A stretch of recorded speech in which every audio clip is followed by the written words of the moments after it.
नमाज के फ़राइज़ का ज़िक्र जारी है। पहला फ़र्ज तकबीर तहरीमा, उसका ज़िक्र कल किया। अब नमाज का दूसरा फ़र्ज क़याम, जो खड़े होते हैं नमाज के लिए, इसका दूसरा फ़र्ज क़याम कैसे हो, उसके ताल्लुक़ से मसाइल ज़िक्र होंगे। क़याम कमी की जानिब उसकी हद यह है कि हाथ फैलाए तो घुटनों तक न पहुँचे, और पूरा क़याम यह है कि सीधा खड़ा हो। क़याम कम से कम क़याम यह है कि अगर हाथ फैलाए तो घुटनों तक ना पहुंचे, अगर घुटनों तक पहुंच गए तो वो रुकू की हद हो गई, वो रुकू की हद हो गई।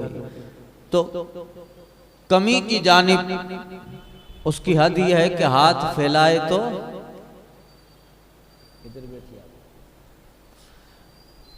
हाथ फैलाए तो घुटनों की तरफ न पहुंचे, अगर घुटनों पे पहुंच गए तो फिर रुकू हो गया ना। और पूरा क़याम ये है कि सीधा खड़ा हो, स्ट्रेट। मसला क़याम इतनी देर तक है जितनी देर तक क़िरात है, यानी इतनी देर तक क़याम फ़र्ज है जितनी देर तक क़िरात, यानी बक़द्रे क़िरात फ़र्ज क़याम फ़र्ज, बक़द्रे वाजिब क़याम वाजिब, बक़द्रे सुन्नत सुन्नत। ये हुक्म पहली रकात के सिवा और रकातों का है। रकात ऊला में क़याम फ़र्ज में मिक़दार तकबीर तहरीमा भी शामिल होगी, और क़याम मसनून में मिक़दार सना व ताऊज़ व तस्मिया भी है। कि क़याम मसनून है ये, तो क़याम मसनून में ताऊज़ तस्मिया सना ये भी शामिल है। क़याम और क़िरात का वाजिब और सुन्नत होना, सुनिए इसकी वज़ाहत आगे आ रही है। क़याम और क़िरात का वाजिब और सुन्नत होना बई माना है कि उसके तर्क पर तर्क वाजिब और सुन्नत का हुक्म दिया जाएगा, वरना बजा लाने में जितनी देर तर्क क़याम किया और जो क़िरात की सब फ़र्ज ही है, फ़र्ज का सवाब मिल जाएगा। यानी जो क़िरात की है फ़र्ज, उस क़िरात का तो सवाब मिल ही जाएगा, कुरान पढ़ा है। फ़र्ज व वितर व ईदेन और सुन्नत फ़ज्र में क़याम फ़र्ज है। इस मसले की वजाहत आ रही है।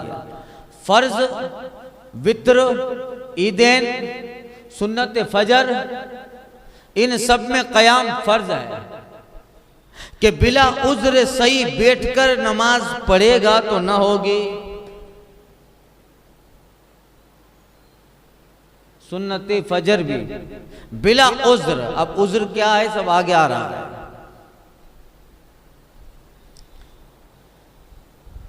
एक मसला, एक पांव पे खड़ा होना, यानी दूसरे को जमीन से उठा लेना मकरूह तहरीमी है। एक पांव पे नमाज पढ़ना मकरूह तहरीमी, और अगर उज़्र की वजह से ऐसा है तो हर्ज नहीं है। मसला, अगर क़याम पर कादिर है, क़याम समझ गए ना आप? हाँ, अगर क़याम पर कादिर है, क़याम कर सकता है मगर सजदा नहीं कर सकता, तो उसे बेहतर है कि बैठकर इशारे से पढ़े, और खड़े होकर भी पढ़ सकता है। वाज़ेह है। जो शख्स सजदा कर सकता है मगर सजदा करने से जख्म बहता है, कोई बीमारी है, सजदा करने से टेढ़ा होता है तो जख्म सुकड़ता है या कुछ होता है तो फिर पानी निकलता है, बहता है। अगर जो शख्स सजदा कर सकता है मगर सजदा करने से जख्म बहता है, जब उसे बैठकर इशारे से पढ़ना मुस्तहब है, और खड़े होकर इशारे से पढ़ना भी जायज़ है। यानी क़याम करे फिर सजदा नहीं कर सकता या रुकू नहीं कर सकता, तो जो चीज़ जिस चीज़ पे कादिर नहीं है उसको इशारे से करेगा। ये मसला इशारे का समझाया था, यानी वो इशारा करेगा जहां तक मुमकिन हो, थोड़ा सा भी टेढ़ा होना चाहे तो थोड़ा सा टेढ़ा होकर भी सजदे की नियत कर ले कि ये सजदा है। जिस शख्स को खड़ा होने से कतरा आता है, नौजवानों में बीमारी होती है, पेशाब के बाद बहुत देर तक इत्मीनान आते आते देर लगती है और इस्तिंजा से लौटकर पेशाब के कतरे टपकते हैं थोड़ी देर के लिए, किसी को बहुत ज्यादा देर के लिए। तो जिस शख्स को खड़े होने से कतरा आता है या जख्म बहता है और बैठने से नहीं, तो उसे फर्ज है कि बैठ कर पड़े। और अगर और तौर पर उसकी रोक न कर सके तो यूं ही खड़े होने से चौथाई सत्र खुल जाएगा। और अगर और तौर पर उसकी रोक ना कर सके, यानी जिस शख्स को खड़ा होने से पेशाब के कतरे आते हैं या कोई बीमारी है कि जख्म बह जाता है, तो उसे बैठने से ऐसा नहीं होता है, तो उसे फर्ज है कि बैठ कर पड़े। और अगर और तौर पर उसकी रोक न कर सके तो यूं ही खड़े होने से चौथाई सत्र खुल जाएगा, या किरात बिल्कुल न कर सकेगा, या इस तरह की कोई कंडीशन हो तो बैठकर पढ़े। अगर खड़े होकर भी कुछ पढ़ सकता है तो फर्ज है कि जितनी देर तक खड़े होने पे कादिर है उतनी देर तक पढ़े। जितनी देर तक कयाम पर कादिर है, यानी सबका खुलासा ये हुआ कि जितनी देर तक वो खड़ा हो सकता है उतनी देर तक खड़ा होना फर्ज है, उतनी देर तक खड़ा होना फर्ज है। अगर इतना कमजोर है कि मस्जिद में जमात के लिए जाने के बाद खड़े होकर न पढ़ सकेगा, वहां से घर से इधर आएगा तो इतना हाँपेगा, थकेगा कि फिर जमात में खड़ा नहीं हो पाएगा। अगर इतना कमजोर है कि मस्जिद में जमात के लिए जाने के बाद खड़े होकर नहीं पढ़ सकेगा और घर में पढ़े तो पढ़ सकता है, तो उसे घर में पढ़े। तो उसके लिए यह है कि घर में पढ़े, जमात मयस्सर हो तो जमात से, वरना तन्हा घर में पढ़े वही बेहतर है। ये सिचुएशन हो तो मसला खड़ा होने से मैं, अब खड़ा होकर आदमी नमाज नहीं पढ़ता, बैठ के पढ़ता है, तो खड़ा होने का उज़्र क्या है? कब खड़े होने को उज़्र माना जाएगा?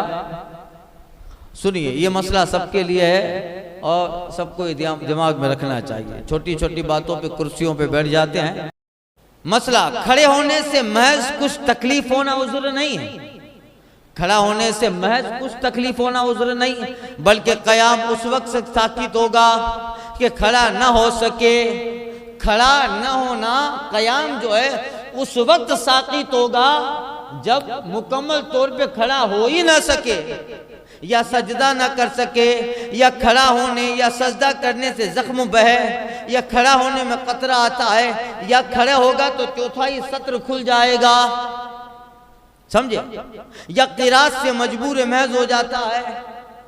खड़ा होगा तो किरात में कुछ प्रॉब्लम आता है, मजबूर है, किरात नहीं पढ़ सकता, यूं ही खड़ा हो सकता है, मगर इससे मर्ज में ज्यादती होती है। खड़ा तो हो सकता है, मगर जब खड़ा होऊंगा तो मेरा जो प्रॉब्लम मर्ज है, बीमारी है, वो बढ़ जाएगी, या देर में अच्छा होगा, या नाकाबिले बर्दाश्त तकलीफ हो गई कि अब खड़ा होगा तो ऐसी तकलीफ है जो काबिले बर्दाश्त है, तो काबिले बर्दाश्त नहीं तो बैठ कर पड़े, तो बैठ कर पड़े, ऐसी तकलीफ हो तो। मसला असा या खादिम, असा या खादिम, या दीवार पर टेक लगाकर खड़ा हो सकता है तो फर्ज है कि खड़ा हो, तो फर्ज है कि अगर वो लकड़ी के सहारे भी खड़ा हो सकता है तो बैठ के नहीं पढ़ सकता। दीवार पे हाथ लगा के, अपना कोई नौकर है, चलो नौकर तो जाने तो नहीं अभी, अगर दीवार है, असा है, लकड़ी है, उसके सहारे पे खड़ा हो सकता है तो फर्ज है, वरना नमाज ना होगी। लकड़ी लेके खड़ा हो, लकड़ी, ये मसाइल ध्यान में रखिए और सबको बताइए। अब इस पे हजरत जरूरी तंबीह फरमा रहे हैं। हजरत मुफ्ती अमजद अली साहब आजमी सदरुल शरिया बदरुल तरीक़ा अलैहि रहमा तंबीह फरमाते हैं, आजकल उमूमन ये बात देखी जाती है कि जहां जरा बुखार आया, खफीफ से तकलीफ हुई तो बैठकर नमाज शुरू कर दी, बैठकर नमाज शुरू कर दी। हालांकि वही लोग ऐसी हालत में 10-10, 15-15 मिनट बल्कि उससे भी ज्यादा खड़े होकर इधर उधर की बातें कर लिया करते हैं, है क्या नहीं?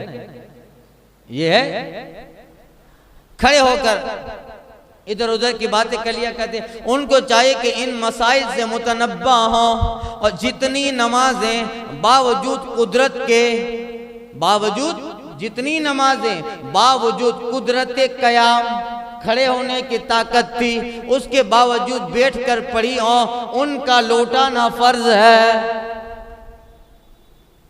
इनका लौटाना बख्शा नहीं जाएगा, उनका लौटाना फर्ज है। यूं ही अगर वैसे खड़ा ना हो सकता था, बैठ के नमाज पढ़िए, खड़ा नहीं हो सकता। यूं ही अगर वैसे खड़ा ना हो सकता था, मगर असा या दीवार या आदमी के सहारे खड़ा होना मुमकिन था, तो नमाजें भी ना हुई, उनका फेरना, उनका लौटाना भी फर्ज है। बैठ के पढ़ी, चलो खड़े होकर नहीं पढ़ सकता था तो बैठकर पढ़ी, मगर दीवार या लकड़ी के सहारे खड़ा हो सकता था मगर बैठ के पढ़ा है, तो अब जितनी पढ़ी है उनका लौटाना भी फर्ज है।